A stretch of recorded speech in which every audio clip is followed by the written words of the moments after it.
Being a person who is against any form of censorship on a civilised level, I suppose it's not unreasonable to accept that your viewpoints at certain times will bring you a barrage of abuse or flaming, as it is known, if one participates in the social media. Having been called quite a few things for posting YouTube videos on politics, Margaret Court's anti-gay comments, same-sex marriage, Alan Jones, etc., etc., one's always going to get comments that are not always complimentary. In fact, I've been called a cretin among other things. That was the most recent comment in relation to the Margaret Court video, and conversely I've had the odd compliment from people who have agreed with my viewpoint.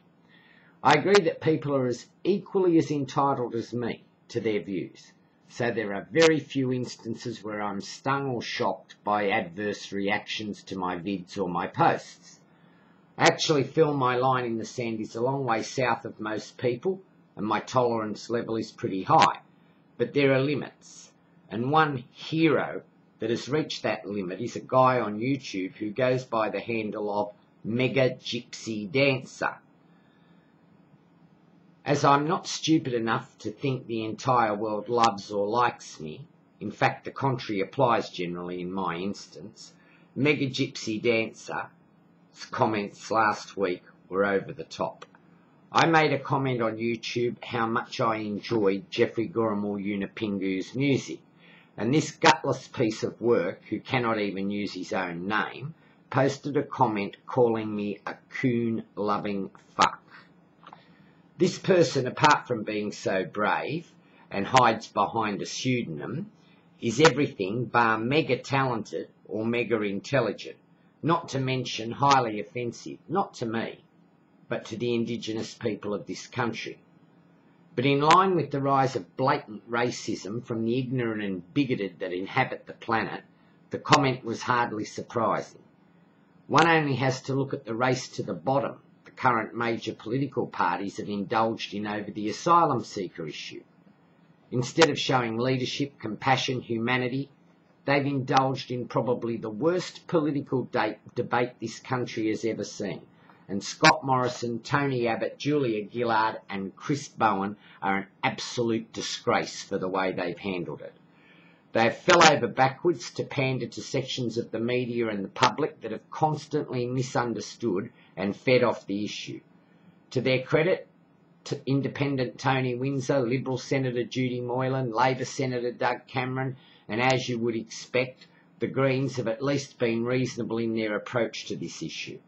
Sure, the idiots in the ALP brought the whole box and dice on themselves, and they've moved from deadly opposing John Howard's woeful measures to being worse than him. That should give you a clear indication of Gillard's leadership skills and Bowen's supine toe-the-line behaviour as the minister responsible for immigration. It is hardly surprising that Abbott has continued to toe the old Howard line of temporary protection visas, etc., built on hate and fear-mongering. Let me say this, it is the most unchristian stance that any parliamentary party can take, and please spare me the sob story of it being done to prevent these poor riffraff being drowned at sea. Spare me. People have drowned at sea travelling to other parts of the world since the invention of boats. Sure, racism is not isolated to Australia, nor is the appalling political debate that goes with it. I can recall following the 1999 state election, I was sitting in now New South Wales Premier Barry O'Farrell's office with the now Upper House member Marie Ficarra, exploring ways the Liberal Party could make inroads into migrant communities in seats such as Auburn, Cabramatta, Fairfield, etc., that had a high ethnic majority. I'd been campaign director of the Unity Party during that election, and we successfully got Dr. Peter Wong elected to the Upper House and took Reba Ma to preferences in Cabramatta. One of the principal reasons I took on that role was I was appalled by the racism in Australia that arose out of the birth of Pauline Hanson's One Notion Party. As the son of a migrant mother, I felt that John Howard was piss weak in his response to One Nation, pandered to the racist elements in the community, and generally showed his real colours at the height of One Nation's popularity. In the course of that conversation, O'Farrell referred to the then Prime Minister Howard as our white supremacist leader in Canberra. O'Farrell would probably deny that now, but he said it to me, and I was taken aback, although totally in agreement with the comment. Only last week we saw the outrageous behaviour of those white yobbos on the bus in Melbourne. Sure, we also saw the disgraceful performance of the West Ham fans in England during their match against Tottenham Hotspurs over the weekend. Let me make this clear. Racism sucks in any form and in any way. In fact, all forms of discrimination suck.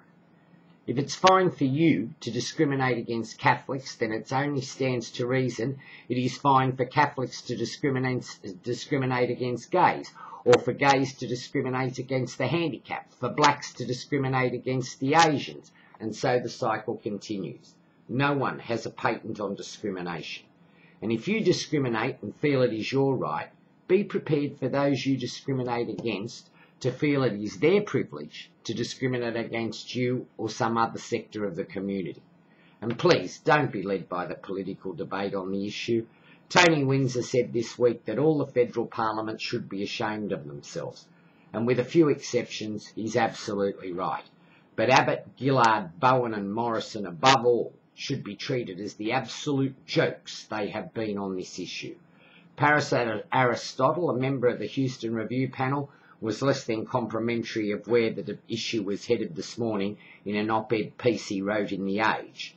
And as for Mega Gypsy Dancer, if I'm a coon-loving fuck, taking that you mean it that I have an affection for Aboriginal people, and you weren't totally mixed up when you posted it, you're actually right, and I'm proud of it.